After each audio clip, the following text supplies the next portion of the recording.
Hi guys, welcome here. So this is the first video in our series for grade 10 computer programming, Introduction to Programming and Coding, or Computer Programming Coding 2. So what we're going to be using is we are going to be using these notes. These notes can be found in the classroom. It's the very first post that was there. And if we go to the classroom right now, and we can just take a quick look of it, if you go all the way down to the bottom of the classroom, you'll notice that here's the file for the notes. This is the file for the checklist. This is what you hopefully will be able to accomplish by the end of this year. All right, and here's just some information about InfoSci. One thing to note here is that you can download Visual Studios here. It is a large download, and just so you know, for the examples I'm going to be showing today, I'm going to be using an older version. It's the same basic thing, it just doesn't have as many new features, but everything looks pretty much similar. So let's get to work here. So if we go to the notes, the first thing I want to show you is how everything is laid out here. So this kind of goes over what is C#, how it all works, what it looks like. This is when we're going to get into the Windows forms and that type of stuff. All right. So these notes cover basically everything you're going to do in this course and some of the stuff you're going to do in the grade 11 course. So please make sure you read through them. If you have any questions, make sure you ask so we can clarify anything you may have. All right, so this kind of goes and explains what you're looking at when you first load in. I'll explain it all too once I have it up there. The big thing here is the file structure, where we save everything and how we save it and all that. And we'll go over that when we're done here. So we're going to talk about comments. We're going to talk about the console, how it all works. And then we're also going to get into variables today. All right, so let's get started. Please use these notes also, because if I forget to say something, they will be in the notes. Use the notes as a guide here. All right, so this is what you have here. This is your basic programming window. What you have here is you have a toolbox. This here's the toolbox. The toolbox is going to contain a lot of tools for when we're doing Windows forms. This is a console app. So what this means is this will bring up a console window. The console window is that little black window that you'll see, excuse me, that you can type into and will do things. Here is where your code is. This is where all the magic happens here. So you're going to type stuff in here, and this is what will run.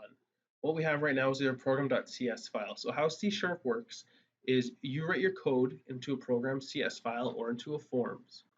The program is always going to look for this here, static void main, string, square brackets, args. Don't mess around with that. It needs one of this. This is the function.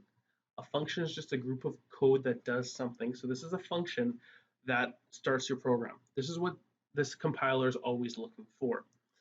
So what happens is it goes here and it executes any of the code in here. So when we make a Windows form project, there'll be some forms here, and that's kind of like the windows that you normally see, but there'll still be a program.cs and it'll have some pre-made code in it. But we're not going to get into forms right now. All we're going to worry about is console apps. So down here, this is your output window. This is where you're going to get your errors. This will tell you what the errors are and all that type of stuff. Over here is your Solution Explorer. In your Solution Explorer, it tells you the solution or the folder that you have and all the files that are associated with it. All right, and here are your properties. Again, this is more so for a Windows form. If you ever lose any of these windows, what you can just do is go View and then pick the window you want. So if you didn't have the Solution Explorer, you just go Solution Explorer. It's right up there. Okay. Now, what happens if you start up your program and you get something like this? A lot of times what'll happen, you'll be like, hey, you'll sit here and you'll be like, oh, I guess it didn't load, or my computer's broken. What you need to do first is double click on program.cs, okay? Then it should bring it back. So what do we have here in the code? The first thing we have is right up here, we have a bunch of using statements.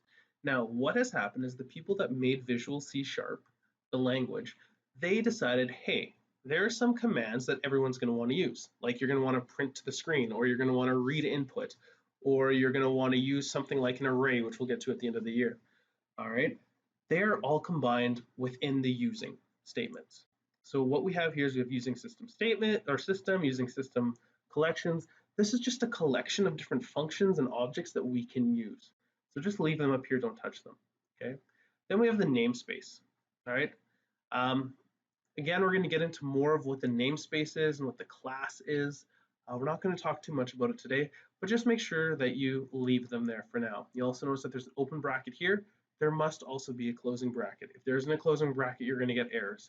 Probably the most common errors you're going to get is with brackets not being aligned, having too many, not having enough, having them in the wrong place. All right, we also have a class program.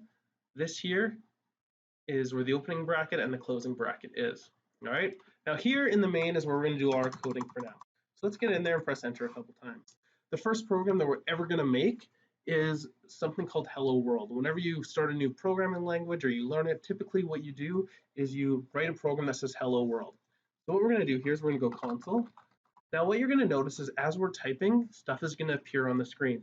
So these are all the events or all the things that we can do that start with the letter C and spell console. So we have all these different console things. What we're going to use those, we're going to use console dot. Now here are all the functions and the options and the options and the parameters and the variables that have to do with console. So this is everything we can do with console. So let's go console dot write line because we want to write to it. What you need to notice is that there's a capital W and a capital L. All right. Then we can go open bracket. Now in here, as soon as this opens up, what we have is we have this gray thing that appears, and you're going to see it says 1 of 19. What does that mean?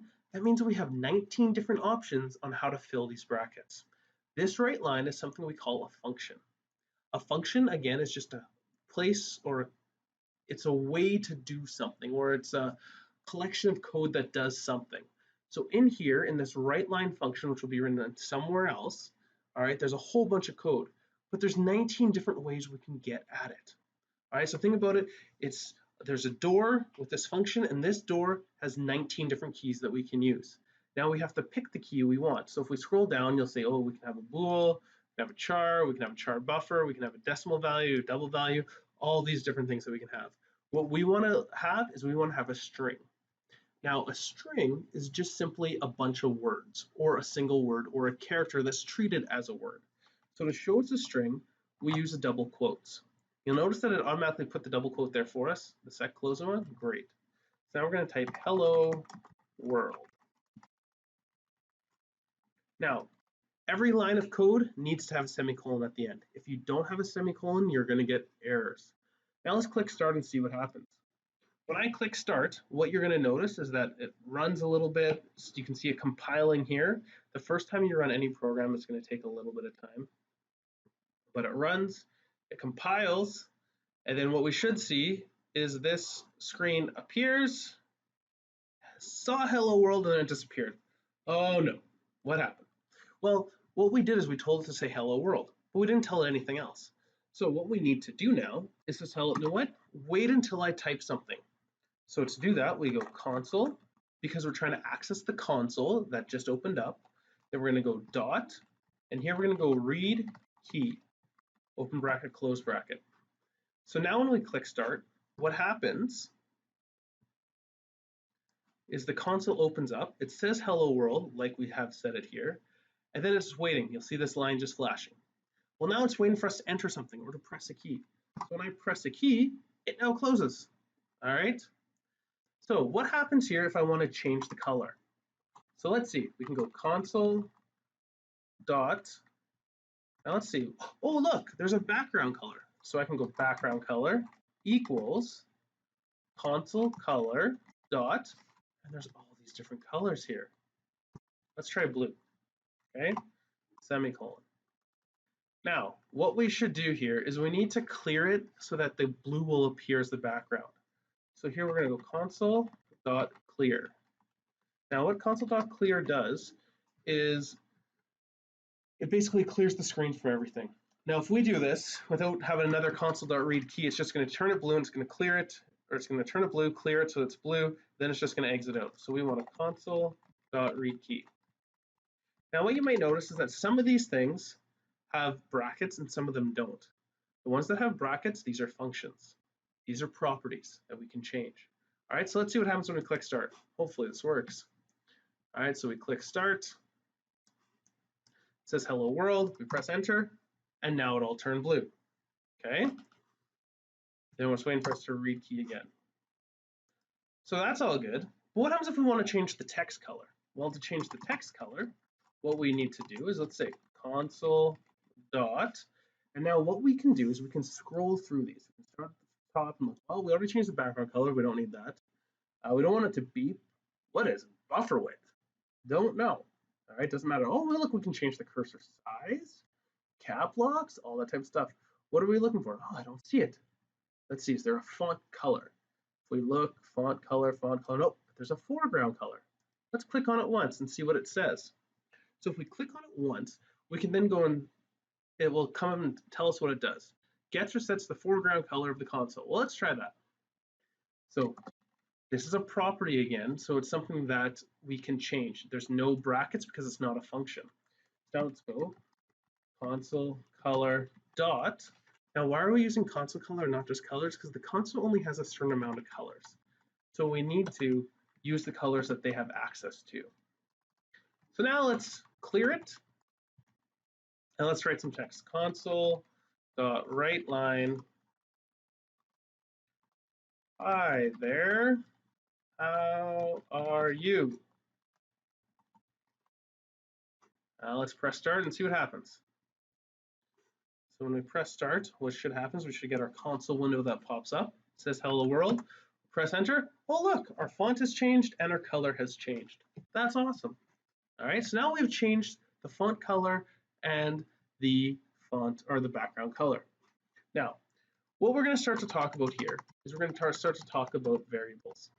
Now, if we go back to the notes here, what you're going to notice is in section 2 is all about variables. Now, what are variables? Variables are simply a container. Think of this water bottle as a variable, okay? The water inside it is what it has. Now, on this water bottle, we have numbers. Right now, there's about 800 mils of water. If I drink some, I will only have 700, maybe 600. I could take all this water, I could dump it out, I could fill this up with milk. All right, I could dump out the milk, I could fill it up with Diet Coke. All right, it doesn't really matter what's in it as long as there's a liquid in it. Okay, I guess I could put a solid in it too, but for our argument, we're just going to say it has to be a liquid. That's kind of like the variables in C#. There are certain types of variables. Last year when you were working in JavaScript, you would just use the keyword var, and you can make a variable that would hold numbers, that would hold letters, that could hold true and false. But now we have to tell it what type of variable it is. It's called strongly cast, strongly typed. All right, so the first variable we're going to look at is a string. Now a string is a set of characters or a string of characters that are all put together. So think of it like words. All right, if you want to write a number that doesn't act like a number, like it acts like a string, you can have a number in there. But remember, if we had 3 as a string and then we added 4 that was a string to it, we would get 34, not 7, because it's acting as just 2 sets of letters put side by side. All right, now what happens if we don't want a whole word, we just want a single letter like A? All right, for that, we could use a string or we could use a char. Now, a lot of this comes down to your choice is based off of memory management. If you want to use more memory, you could use a string. If you want to use less, you could use a char. Also, if you're just going to use a single letter, it makes more sense to use a char. It's more appropriate to use a char. Okay. Now, a char doesn't have to be a letter. Again, it can be a number, it can be a symbol, it can be basically anything that you can type. The next type, we're going to start to deal with numbers. The first type of variable we're going to deal with numbers is called an integer. Now, an integer is a number that cannot have a decimal. Okay. Now, there's 3 types of integers that we are going to look at in Visual C#. The one that we're going to mainly use is the int32 or simply just int. All right. Now, this has numbers ranging between -2, well, here's hundreds, thousand, million, billion, so 2.147 billion to positive 2.147 billion. If you need a smaller number, you could use int16, which holds between -32,000 and 32,000. If you need a really big number, you can use this one here, which goes between negative some huge number to a huge number also. So if you're looking for a number that can't have decimals, like for example, if you're selling DVDs, you can't sell half a DVD. You can't sell half a clock or half a watch. It's not really a good business prospect. You can't have half a birthday, all right? Or you can't have half a phone, all right? You can only have 1 phone or 2 phones or 3 phones. Now, let's say you wanted to have decimal places. What we would use is something called a double. Now, a double, there's a couple different types of them. Again, we're just going to use the keyword double, but just so you know, there's a float and there's a long. So we've talked about strings, which are just sets of words. If you want a single character, you use the keyword char. If you want a number that doesn't have a decimal, you would use integers. If you want a number that can have a decimal, you would use a double. Now what happens if you want something that can either be true or false? Now in computer programming, we're going to be using true and false a lot. So we have a special variable for it. It's actually my favorite because I love saying the name, Boolean. All right, so a Boolean or bool is the key word for it, and it's either true or false. All right, finally, also by the end of this year, possibly we'll be working with objects. All right, and you can make a new variable of instance of a type of an object. But what we're going to do right now is we're going to talk about how do we create variables. Okay, so in C#, the first thing you have to do is you have to decide on the variable that you want to create. So let's say I want to create a variable that holds someone's name. So what I'll do here is I'll type in, well, a name is longer than one character and it's not a number, so it can't be a char, it can't be an int, it can't be a double, it must be a string. So I would type string. You'll notice that there's a lower and an uppercase. For what we're doing, it doesn't matter. All right, so string, that's telling the computer, hey, I am going to be making a string variable. Okay, this is reserving space in memory for this variable. Okay, that's all that first word there does. That word string says I need a certain amount of memory for a string. Now I'm going to give it a variable name. Now the computer doesn't care what the variable name is. All it cares is that you have it. But we have some rules and guidelines about variable names. First rule is that we don't start with a number. Okay. Second rule is that the variable, the first word of the variable has to be lowercase, and the first letter, or the first letter of the first word in the variable has to be lowercase, and the first letter of the second word in the variable has to be uppercase. We can't have any spaces in the name.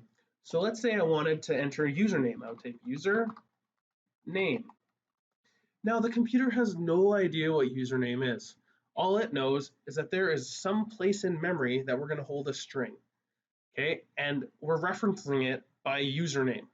Okay, the computer doesn't realize that it's an actual username. All it knows is it's a location in memory that's holding a string. All right, so equals. So you can think of that string username as, let's say you want to build a house. That string username is where you went and bought the land. So now we have the land for our house. Now we just have to build it. All right, so string username equals, and let's just leave it as a blank string. Okay, because we don't want to give them the name, we want them to put in the name. So string username equals blank string. Now what we want to do is we want to get this information from the user. So we can type here, well at first let's change the color back to what it was before. We can either type in console.background color and change it to black and white, or we can just do this. 2 lines, and what that does is that's called a comment. Anything in green is a comment, and the computer skips over it. So when the computer starts to run this code, it will run this, it will not do this, it will run this, and this. Comments are very useful, and you need to make sure you do them. They help other people to know what you're doing. All right, so they're very important for the logic of your code. Probably for your first couple of assignments, you'll lose most of your marks because you didn't comment. Okay, and you might say, what happens if we want to do a lot of comments? We have to do a line before everyone? No, you don't. You can do a slash, then a star. You'll notice everything turned green. Everything from here to here turned green. Well, that's not what we want. So we can type in a bunch of stuff. Here is where you would put your comments. Okay, then you'll notice every time I press enter, it starts a new star. So to close that comment block, I just do a star slash. Now, the one thing you have to be careful of is there's no space in between them. All right, so you just close that space and put a slash there. Now I have a username variable. So what I got to do now is I got to ask the user, what is their name? So I can go console.writeLine. What is your name? Now what I have to do is I have to take the username that they've given me and I have to put it into my variable called username. So I'm now putting something from the user into the variable. So I'm going to write username. So when we're working with variables, whichever thing is on the left-hand side of the equal sign, so whatever side is over here, that's where we're putting it into. Because remember, a variable is just a container. And what we're saying is we're taking this container and we're filling it with this information. So this is the container, this is the information. Now to get the information from the user, we go console.read line. And what this does is it takes whatever information the user gave us and it just spits it out as a string. Now this is all good, but what happens if we want a number instead? Well, we'll talk about that in a little bit, okay? So now what I can do is I can print this back to the user. I can go console.writeLine. I can go, so your name is, and I put a space there just to make it look better when we actually print it out. Now to add strings together, put them side by side, we're not actually doing mathematical addition. All we're doing is saying, here's one string, so your name is, here's the second string, username, we're gonna put a plus sign there, okay? So we go plus username, and what that does is it takes the string username and it puts it beside so your name is. Now at the very end here, let's just go a console.readKey. Okay, so if we click start now, what should happen is, first of all, our color shouldn't change. All right, should say hello world. And now it says, hi, how are you? Then it says, what is your name? If I go Joe, press enter. So your name is Joe. So what you'll notice here is it took the input that we gave it, the console.readLine, and it put it into the username.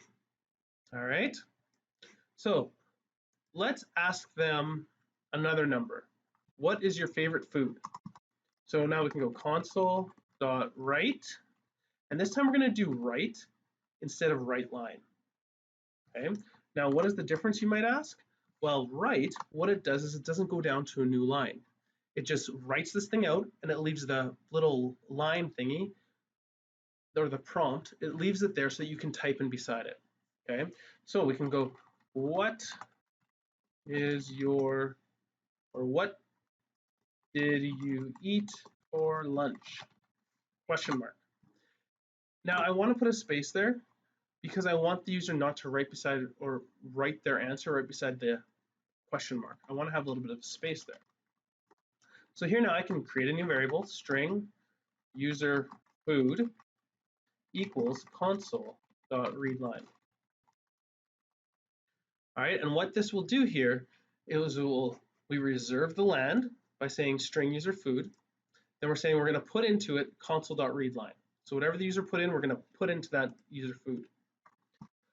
So now what we're going to do is we're going to work with some of the cool functions that are associated with strings.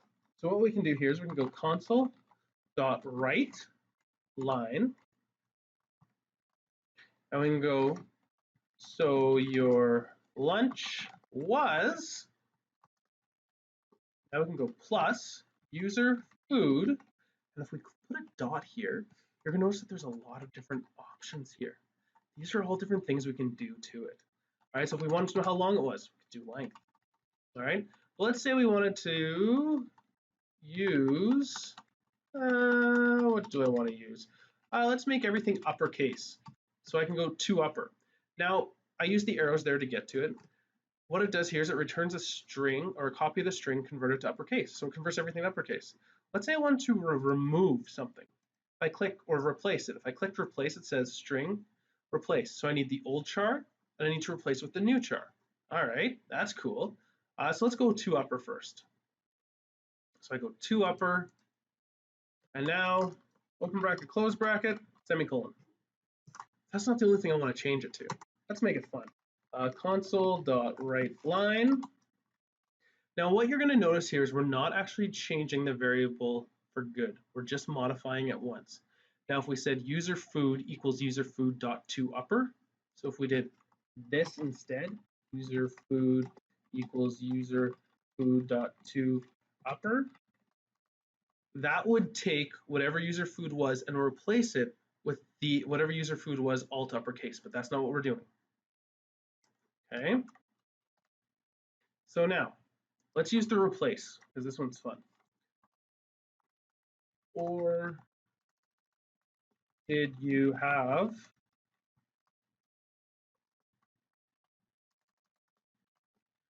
plus user food dot replace?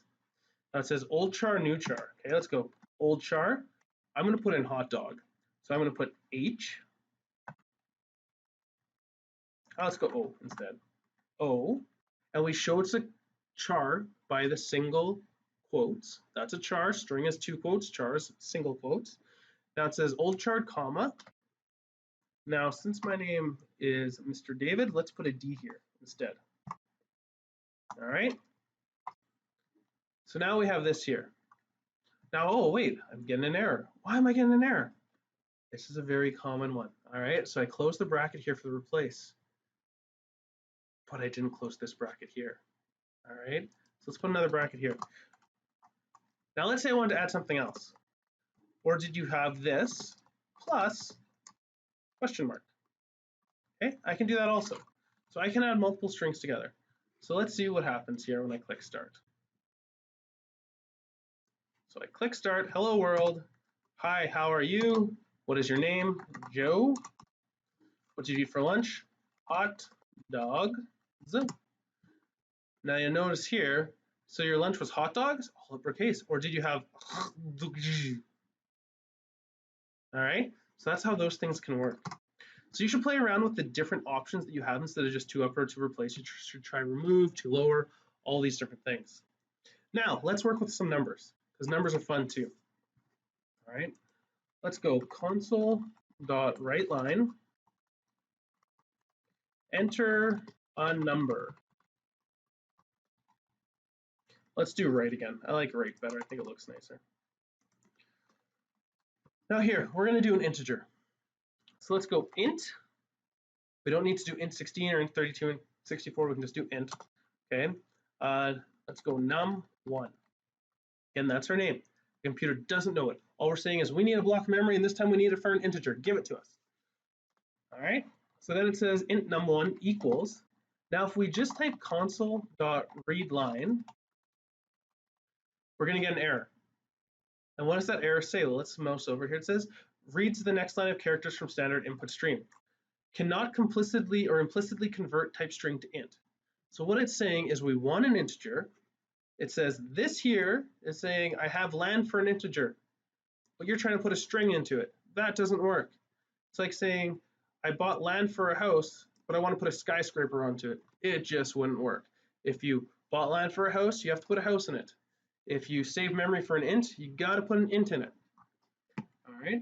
So what we have to do now is we have to convert somehow this string to an integer. And to do that, we use this neat little function. We go convert dot to, and you'll notice that has all the different types, to Boolean, to byte, to char, to int32, which is the one we want. All right, open bracket, close bracket. Now what it does is it converts it to an integer. Now we don't have to get numbers that way. We could just go like this here, int num2 equals 4. All right. So now let's do some math here. Let's make another answer, int answer equals, and let's just leave it as a blank for now. Okay. We can just buy the space for the variable and not actually have to fill it up yet. Okay. So here we go. What we want to do at first is we want to add them together. Let's go answer equals num1 plus num2. Okay. Now what we're going to do here is we're going to do the following. This is to show you how we can print this out. So we go console.writeLine. There's a couple ways we can do this. We can go num1 plus num1.to string, because we want it as a string, plus, and now we got to put a plus sign there so that we know, so the user knows what it is, plus. Now what we can also do here is we can go num2, and we don't necessarily have to put the to string there. Why? Because we already have a string here. So if you add a number to a string, it's just going to make it into a string. So you got to be careful there. Okay. Then we go plus brackets equals plus answer. All right. So now when we hit start, we should have this hello world. Hi, how are you? What's your name? Joe. What's hot dog? What's your favorite number? 4. 4 plus 4 is 8. All right, so let's comment out some of this other stuff here because we don't really need it. It's just starting to take up a lot of time whenever we're going to code it. All right, let's get rid of this thing here now. And let's go here to here. All right, so that's how we add it. If we wanted to multiply, we'd use the star. If we want to divide, we use the slash. If we want to subtract, we use the subtract sign. All right, now there's this other cool symbol that we can use. It's called modulus. All right, and you're going to need that, and we're going to talk more about it when we get to if statements. All right, but what it basically does is it takes two numbers and it divides them and returns the remainder. So if you did 4 divided by 3, or let's say 4 divided by 2, or 4 mod 2, you'd get 0. If you did 5 mod 4, you'd get 1, because 5 divided by 4, it goes through it one time, and you have a remainder of 1, so it gives you the remainder. All right, so let's go back to our notes for a quick second and see what we talked about here. So here, we talked about the different types of variables. We talked about how to make a variable. We talked about how to modify strings. We talked about how we can add numbers together, how we subtract, how we multiply, how we divide. All right, then we talked a little bit about these special things when it comes to strings and how to manipulate them. All right, we talked about how to get user input. We talked about how to convert to doubles. So now you should be ready to go on to the next part. So if we go to classwork and we go to our programming assignments. Now, we may not have all these yet, but you will, don't worry.